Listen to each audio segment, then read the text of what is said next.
जय माँ काली दोस्तों, माँ दुर्गे माँ काली शक्ति ज्ञान में आपका हार्दिक स्वागत है। आज का विषय मेरे सब्सक्राइबर का एक प्रश्न है, जिन्होंने मुझसे पूछा है कि माँ दुर्गा के शुक्रवार के व्रत किस प्रकार किए जाते हैं।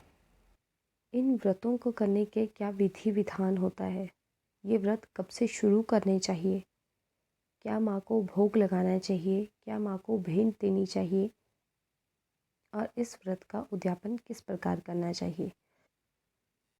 तो आज मैं आपको इस वीडियो के माध्यम से इन विषयों के ऊपर बताने जा रही हूँ। तो हो सकता है कि ये वीडियो थोड़ी लंबी हो, परंतु इस वीडियो को आप अंत तक ज़रूर देखिएगा और बीच बीच से काट काट के मत देखिएगा, नहीं तो आपको कुछ भी समझ में नहीं आएगा।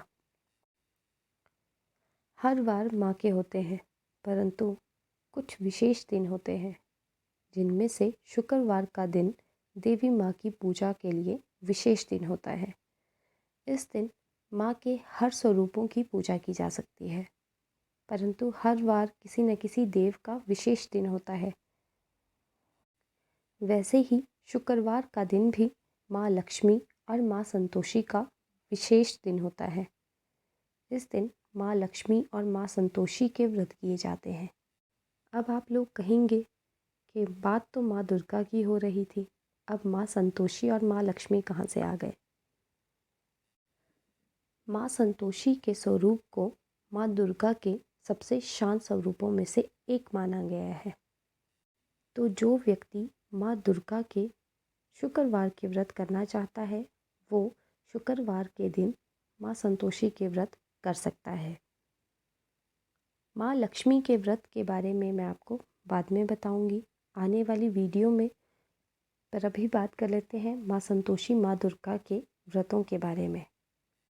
जो व्यक्ति माँ दुर्गा के शुक्रवार के व्रत करना चाहता है, वो माँ संतोषी के व्रत कर सकता है। ये व्रत 16 किए जाते हैं। जैसे कि 16 सोमवार के व्रत किए जाते हैं, उसी प्रकार ये व्रत भी 16 शुक्रवार के किए जाते हैं। ये व्रत बहुत ही विशेष कृपा के होते हैं। ये बहुत फ़ायदेमंद व्रत होते हैं, जिनसे माँ दुर्गा बहुत प्रसन्न होती हैं। ये व्रत अलग अलग वजह से किए जाते हैं। तो चलिए बात करते हैं कि ये व्रत किस दिन से शुरू करने चाहिए। ये व्रत आप शुक्ल पक्ष के पहले शुक्रवार से शुरू कर सकते हैं।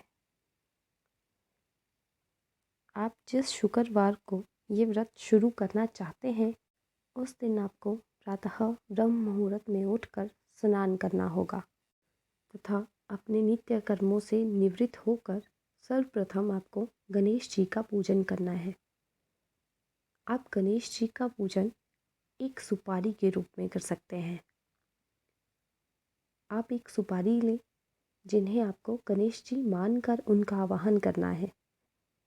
उन्हें जल अर्पण करना है, फिर तिलक करना है, उसके बाद जनेऊ भी अर्पण करना है और आखिरी में आपको उन्हें लड्डू का भोग लगाना है। आप 1 से 2 लड्डू का भोग उन्हें अर्पण कर सकते हैं। अब बात करते हैं चौकी स्थापना की। आपको एक चौकी लेनी है, जिसे अपने पूजा घर में स्थापित करना है पूर्व दिशा की ओर। उस पर लाल रंग का वस्त्र बिछा लें और उसके ऊपर माँ की तस्वीर को स्थापित करें। माँ को जल अर्पण करें, माँ को तिलक करें, लाल चुनरी भेंट में दें और अपने लिए एक लाल रंग का आसन लें। आप उस दिन हरे, सफ़ेद या गुलाबी इन रंगों के वस्त्र पहन सकते हैं। वैसे तो हर रंग माँ के हैं, किंतु कुछ रंग ऐसे हैं जिनसे माँ प्रसन्न होती हैं, तो आप चाहें तो इन रंगों का चुनाव कर सकते हैं। इसके बाद आपको कलश स्थापना करनी होगी।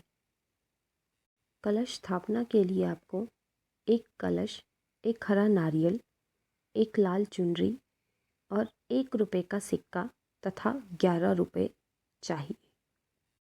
अब आपको नारियल पर चुनरी तथा 11 रुपये बांध लेने हैं। अब आपको कलश को माँ की मूर्ति के सामने स्थापित करना है तथा उस कलश में थोड़ा सा गंगा जल और शुद्ध जल मिला लें। उस कलश में 1 रुपये का सिक्का डालें और कलश पर नारियल रख दें। अब आपको कलश का पूजन करना है। कलश पर स्वास्तिक बनाएं तथा नारियल को माँ मानकर उनकी पूजा करनी है।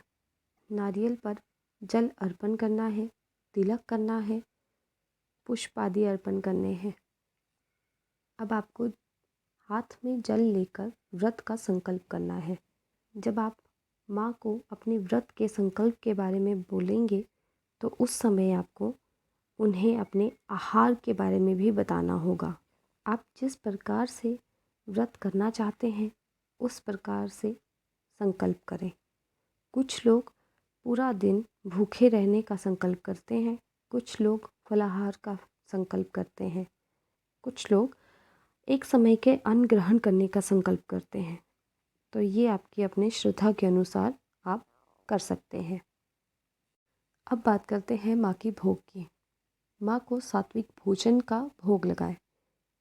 आप हलवा, चने, पूरी, खीर, मावा, पंचमेवा, पंचफल, लौंग, इलायची, आप लौंग इलायची का भोग लगा सकते हैं, पर ध्यान रखें कि जोड़े में ना चढ़ाएं। आप माँ को चने और गुड़ का भोग भी लगा सकते हैं। अंत में माँ को मीठा पान का भोग लगाना ना भूलें। जब भी आप माँ दुर्गा के या माँ संतोषी के शुक्रवार के व्रत करें, माँ को खट्टे पदार्थ का भोग ना लगाएं।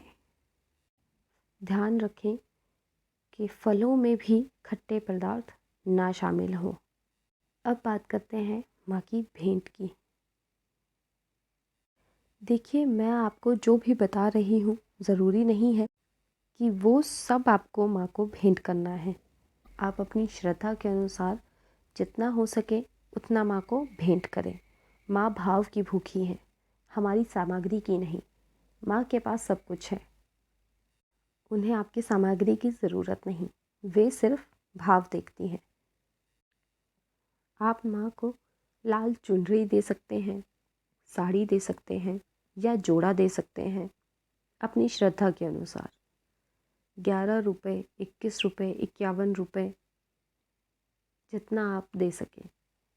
16 श्रृंगार दे सकते हैं, इत्र की शीशी दे सकते हैं, आलता दे सकते हैं, एक जटा वाला नारियल दे सकते हैं।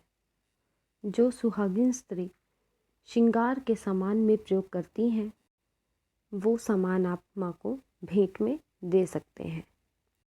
अब बात करते हैं आपके भोजन की। आप दिन के समय में फल खा सकते हैं, आप सेंधा नमक प्रयोग में ला सकते हैं, या फिर व्रत वाले कुछ आहार आते हैं आप उनका प्रयोग कर सकते हैं। बस आपको ध्यान में ये रखना है कि आपको उस दिन ना खट्टा खाना है और ना ही स्पर्श करना है। आपको अपने गुस्से पर काबू रखना होगा क्योंकि माँ इसी पर सबसे पहले परीक्षा लेती हैं। आपको झूठ बोलने से बचना होगा। अब आपको साय के समय माँ की आरती ज़रूर करनी है, माँ की कथा ज़रूर पढ़ें, चालीसा ज़रूर पढ़ें और हो सके तो दुर्गा सप्तशती का पाठ भी आप कर सकते हैं तथा अंत में क्षमा प्रार्थना ज़रूर करें। अब बात करते हैं उद्यापन की। तो ये व्रत 16 किए जाते हैं। जिस दिन आपका 16वां व्रत होगा उस दिन इस व्रत का उद्यापन किया जाता है। कुछ लोग अपने घर में हवन भी कराते हैं, उससे भी उद्यापन हो जाता है, परंतु बहुत सारे ऐसे लोग हैं जो हवन घर में नहीं करवा पाते, तो उन्हें कन्या पूजन करवाना चाहिए। आप कन्याओं को भोजन करवा सकते हैं। हलवा, पूरी, चने का भोग लगाएं। आप मिष्ठान का भोग लगा सकते हैं। आप कन्याओं को फल दे सकते हैं, परंतु ध्यान रहे उस सामग्री में भी उन्हें खट्टा नहीं देना है। जो सामग्री कन्याएं प्रयोग में ला सकती हैं, आप वे सामग्री उन्हें दें ताकि वे आपसे प्रसन्न हों।